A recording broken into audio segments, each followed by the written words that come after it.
Factory outlet మన Mukunda jewellers లో అన్ని జ్యువెలరీపై 2 to 12% మాత్రమే. No making charges. విచ్చేయండి ముకుందా జ్యువెలర్స్. మా నూతన బ్రాంచెస్ అతి త్వరలో జూబ్లీహిల్స్ మరియు వైజాగ్ లో ప్రారంభం. తల్లిదండ్రుల బాగోగులు చూడని ప్రభుత్వ ఉద్యోగుల జీతాల్లో 10 నుంచి 15% కోత విధించి తల్లిదండ్రుల ఖాతాలో జమ చేసేలా ఈ బడ్జెట్ సమావేశాల్లోనే బిల్లు తెస్తామని సీఎం రేవంత్ రెడ్డి ప్రకటించారు. బాల భరోసా పథకం, ప్రణామ్ డే కేర్ సెంటర్లు ప్రారంభించిన సీఎం దివ్యాంగులకు ఉచితంగా సహాయ ఉపకరణాలు పంపిణీ చేశారు. కార్పొరేషన్, మున్సిపాలిటీల్లో కోఆప్షన్ సభ్యులుగా ట్రాన్స్జెండర్లను నామినేట్ చేసే అంశాన్ని పరిశీలిస్తామన్న సీఎం ప్రజా సమస్యల పరిష్కారమే కేంద్ర బిందువుగా పాలన సాగిస్తున్నామని పునరుద్ఘాటించారు. హైదరాబాద్ ప్రజాభవన్లో బాల భరోసా, ప్రణామ్ డే కేర్ సెంటర్ను ముఖ్యమంత్రి రేవంత్ రెడ్డి ప్రారంభించారు. ఈ సందర్భంగా దివ్యాంగులకు రెట్రోఫిట్టెడ్ మోటరైజ్డ్ వాహనాలు, బ్యాటరీతో నడిచే ట్రైసైకిళ్లు, బ్యాటరీ వీల్చైర్లు, ల్యాప్టాప్లు, వినికిడి యంత్రాలు, మొబైల్ ఫోన్లు, ఇతర అత్యాధునిక పరికరాలను పంపిణీ చేశారు. 2 ఏళ్లలోనే దివ్యాంగుల కోసం 100 కోట్లు ఖర్చు చేశామని, గత ప్రభుత్వం 50 కోట్లే ఖర్చు చేసిందని సీఎం గుర్తు చేశారు. దివ్యాంగులు పనిచేసే చోట పదోన్నతి పొందేలా జీవో తెచ్చామన్నారు. దివ్యాంగులు పెళ్లి చేసుకుంటే 2 లక్షల ఆర్థిక సాయం ఇస్తున్నామని, దివ్యాంగులను ఇతరులు పెళ్లి చేసుకున్నా ఈ ఆర్థిక సాయం అందిస్తామని ప్రకటించారు. రానున్న మున్సిపల్ ఎన్నికల్లో ట్రాన్స్జెండర్లను కోఆప్షన్ సభ్యులుగా ఎన్నుకునే అంశాన్ని సైతం పరిశీలిస్తున్నట్లు తెలిపారు. కన్నవారి బాగోగులు పట్టించుకునే ప్రభుత్వ ఉద్యోగుల ఖాతాల్లోంచి 10 నుంచి 15% కోత విధించి తల్లిదండ్రుల ఖాతాల్లో జమ చేసే అంశాన్ని పరిశీలిస్తున్నామని సీఎం తెలిపారు. ఇందుకు సంబంధించి అసెంబ్లీలో చట్టం తీసుకువస్తామని ప్రకటించారు.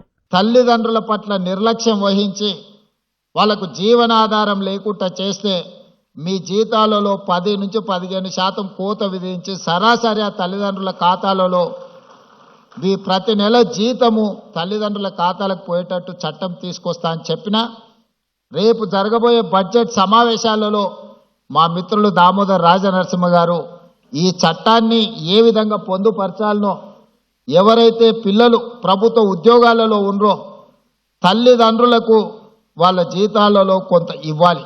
ఆ స్థానిక ఎంఆర్ఓనో లేకపోతే ఎంపీడీఓ దగ్గర తల్లిదండ్రులు మా పిల్లలు మమ్మల్ని చూసుకోవడం లేదని ఏదైనా ఫిర్యాదు ఇస్తే ఆ ఫిర్యాదును పరిశీలించి వాళ్ళ పిల్లలు ప్రభుత్వ ఉద్యోగస్తులైతే వాళ్ళ జీతాలలో 10 నుంచి 15% కోత విధించి సరాసరి ఆ తల్లిదండ్రుల ఖాతాలకు పోయే విధంగా మనం చట్టంలో మార్పు తీసుకురావాల్సిన అవసరం ఉన్నది. ఎవరైనా వ్యవసాయ కూలీ అయినా లేకపోతే చిన్న చిన్న కమతాల రైతులైనా లేదా ప్రభుత్వ ఉద్యోగులైనా తల్లిదండ్రుల పట్ల నిర్లక్ష్యంగా వ్యవహరిస్తే దాన్ని సరిదిద్దే బాధ్యత ఈ ప్రభుత్వానికి ఉన్నది. రాబోయే మున్సిపల్ ఎన్నికల్లో ఎక్కడైతే కార్పొరేషన్స్ ఉన్నాయో ఆ కార్పొరేషన్లో కోఆప్షన్ కార్పొరేటర్స్ గా మనము నామినేట్ చేసే అవకాశం ఉంది. అందులో ప్రతి కార్పొరేషన్లో ఒక ట్రాన్స్జెండర్ కి కార్పొరేటర్ గా నామినేట్ చేస్తే వాళ్ళ ప్రాతినిధ్యం కూడా చట్టసభలలో అవకాశం ఉంటుంది. భవిష్యత్తులో వాళ్ళ సమస్యల గురించి మనం మాట్లాడడం కాదు, వాళ్ళ సమస్యల గురించి వాళ్లే మాట్లాడే ఒక హక్కు వాళ్ళకు వస్తుంది.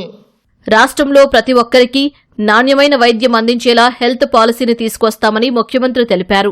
కేంద్ర ప్రభుత్వం తమ ఒత్తిడికి తలొగ్గి తెలంగాణ తరహాలోనే జనగణన చేయబోతుందన్నారు.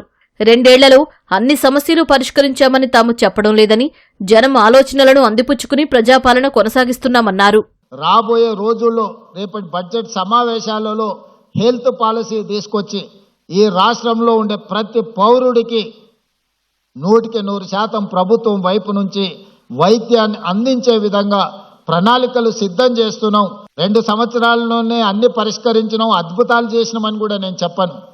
కానీ ఉన్న సమస్యల్ని పరిష్కరించడానికి అవసరమైన ప్రణాళికల్ని మన ప్రభుత్వం రచించుకుంటుంది.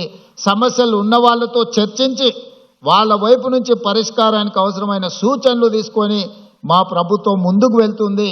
మా ప్రభుత్వం ప్రజల నుంచి వచ్చిన ఆలోచనల్ని అందిపుచ్చుకొని ప్రజలు అందించే సలహా సూచనల్ని తీసుకొని పరిపాలన కొనసాగిస్తున్నాం. అందుకే ఇది ప్రజాపాలన, పేద ప్రజలకు అందుబాటులో ఉండే పాలన. ఈ ప్రభుత్వానికి ధర్మగంట ఉన్నది. సమస్య ఉన్నదని ఆ ధర్మగంట ఎవరు కొట్టినా ఇక్కడ వచ్చి వాళ్ళ సమస్యల్ని వింటాం.